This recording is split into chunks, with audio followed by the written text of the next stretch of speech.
Good morning sa ating lahat, guys. Ang ating topic ngayon, guys, ay about sa kung paano natin i-unban ang ating TikTok account, guys. Eto, merong nag-request sa akin, guys, pero meron na rin akong tutorial nito. And then, ulitin ko lang din kasi nga may nag-request. So, guys, si Marie Chris Lugo Curibang.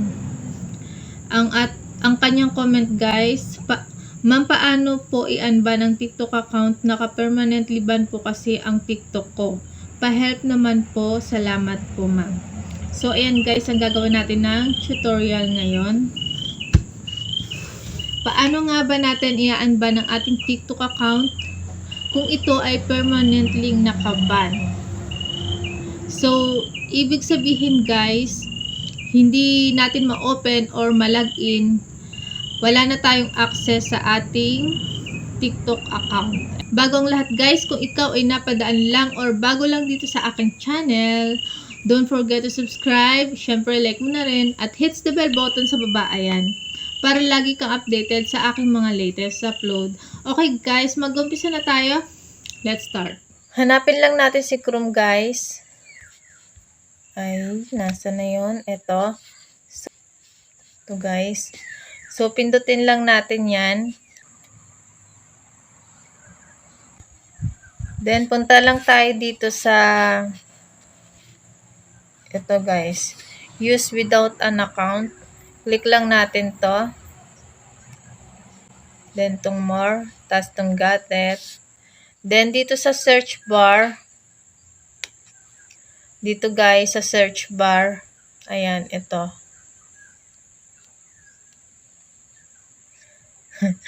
Ayan guys. So, magse-search lang tayo dito guys. Search lang natin dito ang TikTok feedback. Ayan, TikTok.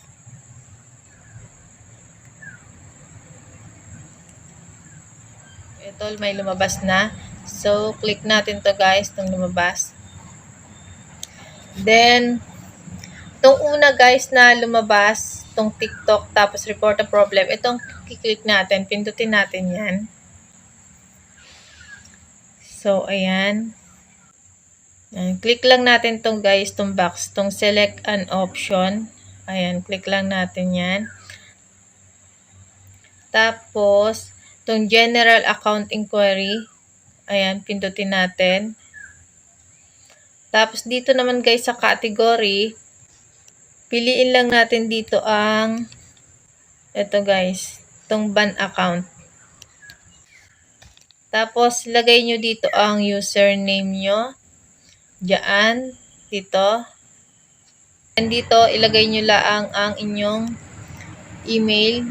Siguraduhin lang guys na ang email na ilalagay natin dito ay yung active kasi diyan mag-email si TikTok sa inyo. Yan guys. Tapos, dito naman guys, dito sa additional, yan, additional details. Ito guys. Yung additional details guys. Ayan. Maglalagay lang tayo dito guys ng kung ano yung issue natin sa ating account. I-concern lang natin dito. Ayan. Ilalagay lang natin siya dyan. Gawa tayo ng love letter para kay TikTok. Then, example guys, ang ilalagay nyo dyan ay, kunyari hi there TikTok support. Ayan. Then, syempre, kailangan magpakumbaba tayo dyan. Ayan guys. So, kayo na bahalang mag-English nito guys. Kasi alam nyo na English yan eh. Ayan. Sinasabi naman natin na totoo. Hindi tayo masyadong magaling dyan. So, sunod natin. Pasensya na kung nagkamali ako. Ayan. Sorry kung may nilabag ako sa inyong mga rules or sa inyong community guidelines. Then, syempre, magmakaawa tayo na i-unban na niya yung ating TikTok account. Ayan. Sabihin nyo, please unban my account. Ayan. Bahala na kayo guys magdagdag ng kung ano pa. And guys, syempre kailangan natin magpakumbaba dyan. Hindi tayo mananalo dyan guys kasi patakaran nila yun eh.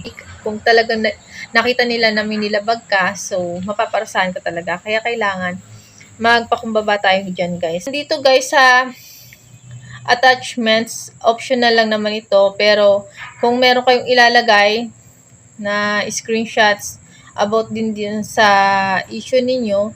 So, ilagay nyo na rin dyan. Then, kapag okay na guys, lagyan natin ng check itong mga box. Itong 2 box guys. Then, pipindutin natin ang submit dito sa baba. So, ayan guys. Then, maghintay na lang kayo ng 24 hours. Ayan. Hintayin nyo na lang ang email ni TikTok. Ayan guys. Good luck sa inyo guys. Ganun lang guys. Thank you for watching. Kita-kits na lang ulit tayo sa sunod kong video guys. Kung may katanungan man kayo, ayan, comment nyo lang sa baba. Sasagutin natin yan sa comment section.